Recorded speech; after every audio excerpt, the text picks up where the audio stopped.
Assalamualaikum warahmatullahi wabarakatuh.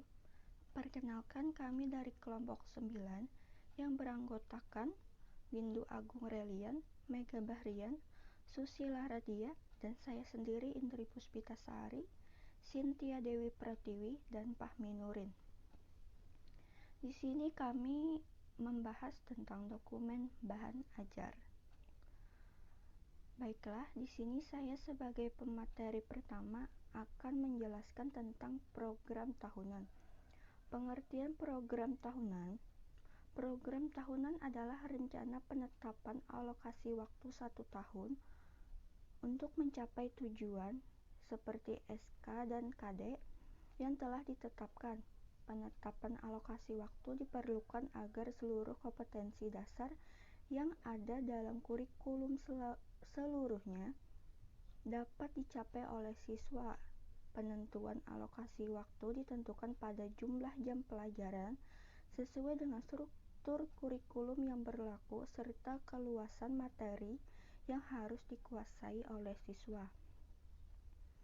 Program tahunan merupakan program umum setiap mata pelajaran untuk setiap kelas, berisi tentang garis-garis besar yang hendak dicapai dalam 1 tahun dan dikembangkan oleh guru mata pelajaran yang bersangkutan.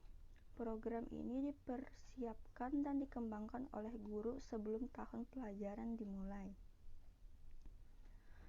Karena merupakan pedoman bagi pengembangan program-program berikutnya, yakni program semester, mingguan, dan harian, serta pembuatan silabus dan sistem penilaian komponen-komponen.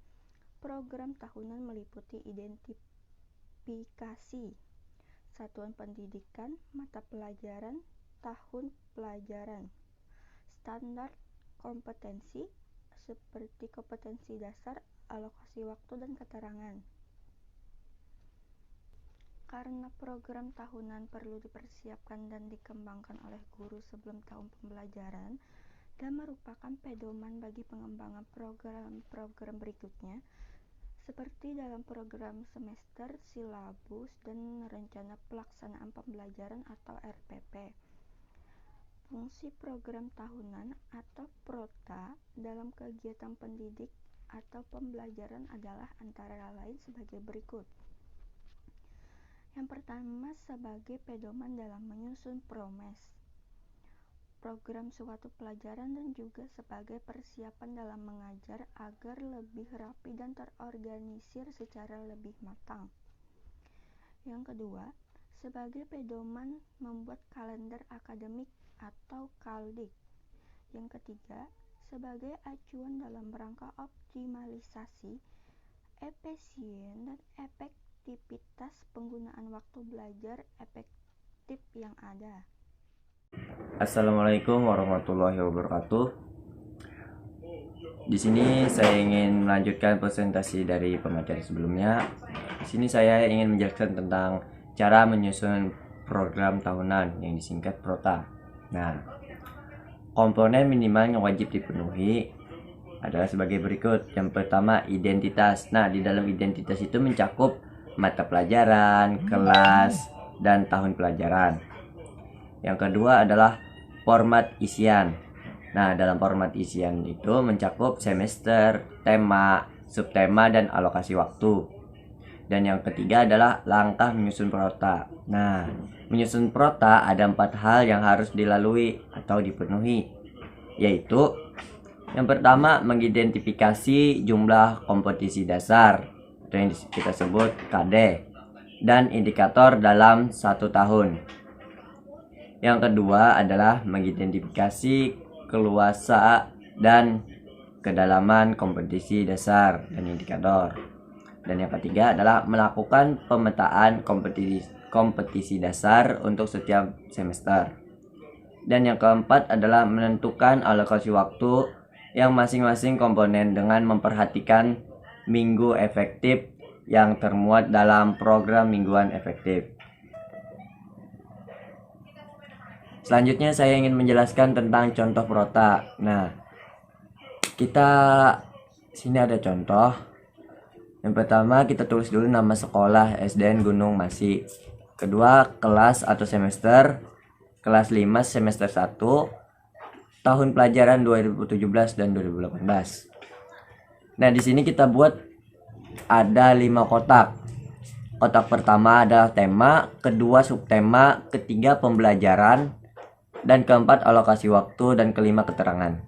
Nah, tema ini kita tentukan dulu tema keberapa dan tema yang mana. Di sini ada contoh tema 1, organ gerak hewan dan manusia. Terus subtemanya ada 3.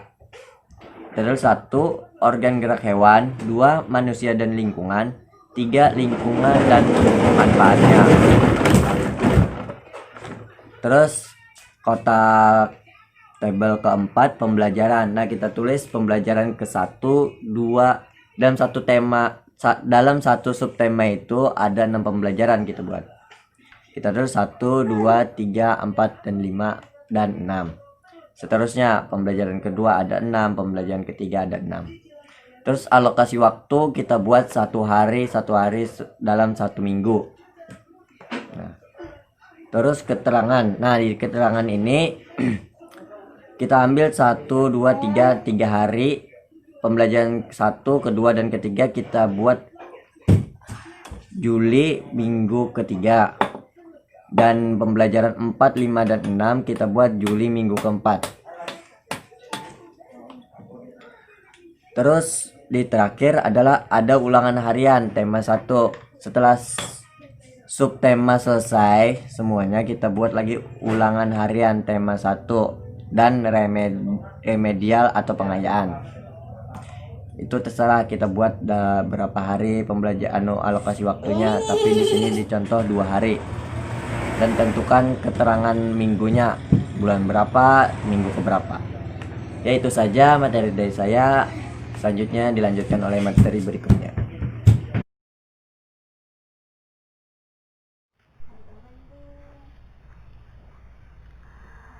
Nama saya Mega Bahrianti. Saya akan menjelaskan pengertian program semester.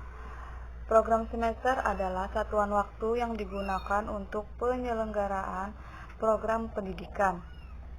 Kegiatan yang dilaksanakan untuk penyelenggaraan program pendidikan. Kegiatan dilaksanakan dalam semester itu ialah kegiatan tatap muka, praktikum, kerja lapangan, middle semester, ujian semester, dan berbagai kegiatan lainnya yang diberi penilaian keberhasilan. Satu semester terdiri dari 19 minggu kerja, termasuk penyelenggaraan tatap muka, middle semester, dan ujian semester. Program semester merupakan penjabaran dari program tahunan yang berisi hal-hal yang ingin dicapai pada semester tersebut. Program semester berisi rumusan pokok aktivitas guru dalam melakukan pembelajaran selama 1 semester. Dengan mempertimbangkan alokasi waktu yang tersedia, jumlah pokok bahasan yang ada dalam semester tersebut, dan frekuensi ujian yang disesuaikan dengan kalender akademik. Program semester akan mempermudah guru dalam alokasi waktu pengajaran materi yang harus dicapai dalam semester tersebut. Program semester merupakan langkah awal dalam rangka menyampaikan materi awal kepada peserta didik. Dengan program semester, ini akan terrinci apa saja yang akan dilakukan oleh guru dalam kelangsungan belajar mengajar. Jadi, program semester merupakan penjabaran dari program tahunan, sehingga program tersebut tidak bisa disusun sebelum tersusun program tahunan. Program semester berisikan garis-garis besar mengenai hal-hal yang hendak dilaksanakan dan dicapai dalam semester tersebut. Pada umumnya, program semester berisikan identitas satuan pendidikan, mata pelajaran, kelas atau semester, dan tahun.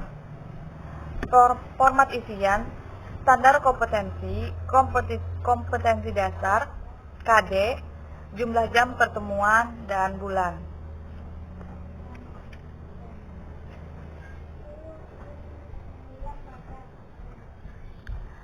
Yang B, fungsi program semester atau PROMES. Yang pertama, menyederhanakan atau memudahkan tugas seorang guru dalam pembelajaran selama satu semester.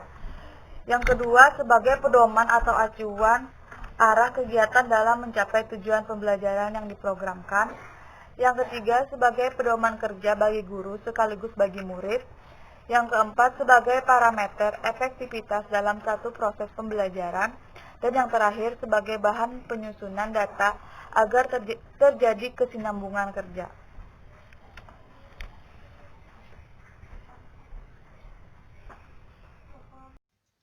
Baiklah, di sini saya Cynthia Dewi Pratiwi akan menjelaskan mengenai langkah penyusunan program semester atau PROMES.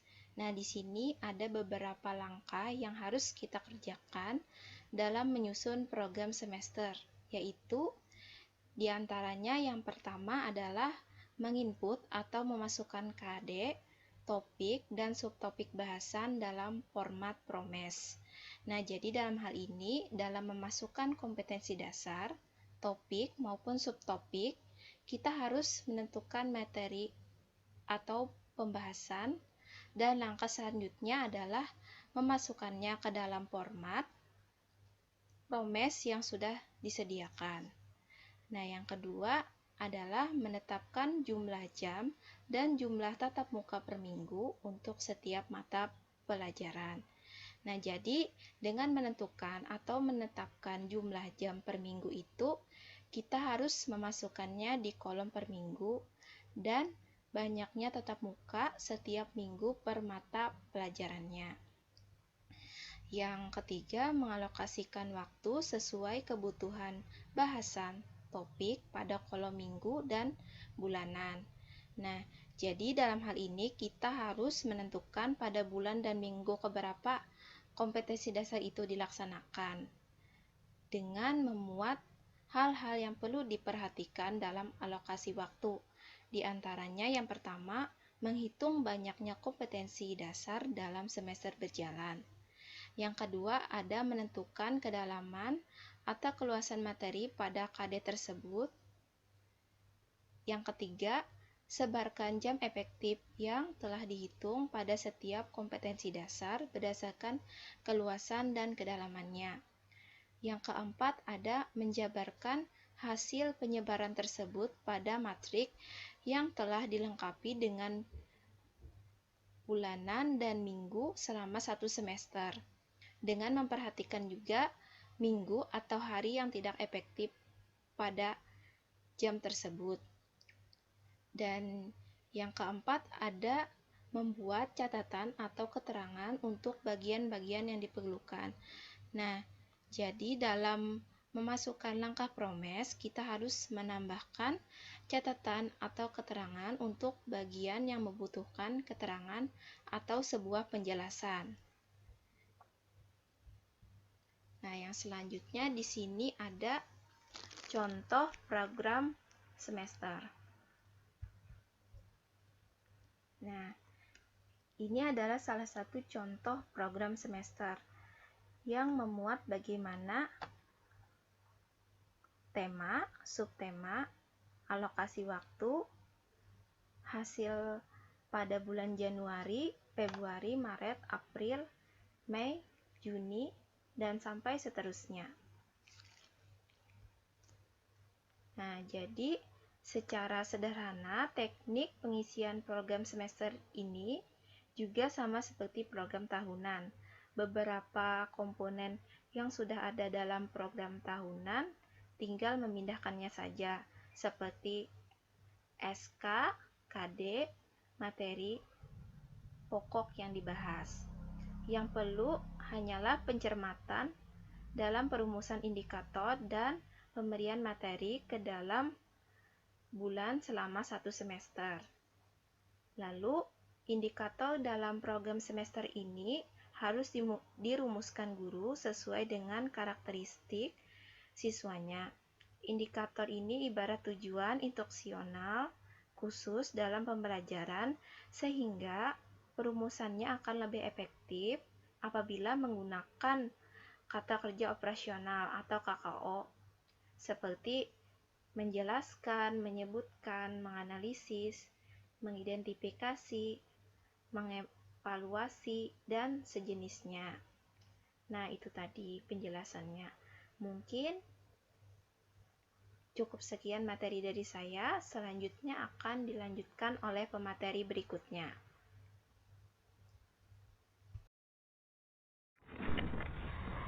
Baik, saya Susila Radia akan melanjutkan pembahasan materi. Yang selanjutnya adalah kalender akademik. Nah, kalender pendidikan adalah suatu daftar tanggal berdasarkan perhitungan tahun Masehi selama 1 tahun yang di dalamnya memuat permulaan dan akhir tahun pelajaran, hari-hari efektif belajar dan pelaksanaan kegiatan belajar, evaluasi belajar serta hari-hari libur dan tidak efektif belajar. Dalam penyusunan kalender pendidikan selama tahun pelajaran mengacu pada efisiensi, efektivitas, dan hak-hak peserta didik. Dalam kalender pendidikan dapat kita lihat berapa jam waktu efektif yang dapat digunakan untuk kegiatan pembelajaran, termasuk waktu libur dan lain-lain. Kalender pendidikan biasa dibuat oleh instansi yang terkait seperti Departemen Pendidikan Nasional, Departemen Agama, Dinas Pendidikan Provinsi, atau Kanwil Departemen Agama untuk dipedomani dan dilaksanakan di sekolah masing-masing dengan tidak mengesampingkan adanya modifikasi oleh pihak sekolah dalam batas-batas tertentu. Kalender pendidikan perlu disusun dan dibuat untuk dilaksanakan karena memiliki beberapa fungsi sebagai berikut. Yang pertama, mendorong efektivitas dan efisiensi proses pembelajaran di sekolah. Yang kedua, menyerahkan ketentuan mengenai hari efektif dan hari libur sekolah. Yang ketiga, pedoman dalam menyusun program kegiatan pembelajaran di sekolah. Yang keempat, pedoman bagi guru untuk menyusun program tahunan, program semester, beserta membuat silabus dan satuan acara pelaksanaan. Beberapa kalender pendidikan yang harus diperhatikan dalam pembuatan program tahunan dan program semester yaitu A. Permulaan dan akhir tahun pelajaran. Yang pertama, penerimaan siswa baru. Penerimaan siswa baru untuk sekolah-sekolah negeri biasanya dilakukan antara bulan Mei sampai bulan Juli setiap tahun. Sedangkan untuk sekolah swasta disesuaikan dengan kebijakan masing-masing dengan tetap mengingat dan berpatokan pada batasan penerima siswa baru. Yang kedua, kegiatan hari-hari pertama masuk sekolah. Kegiatan hari masuk sekolah dilaksanakan pada hari Senin, pertengahan bulan Juli, pada hari-hari pertama masuk kegiatan pembelajaran. Untuk mereka yang naik kelas, proses belajar mengajar berjalan seperti biasa. Sedangkan untuk siswa baru, diadakan kegiatan orientasi pada siswa baru yang dipandu oleh Dewan Guru. Atau untuk sekolah model dan sekolah unggulan, kegiatan orientasi bisa dilaksanakan sebelum hari masuk kegiatan belajar efektif dilaksanakan. Demikian pemateri dari saya. Terima kasih.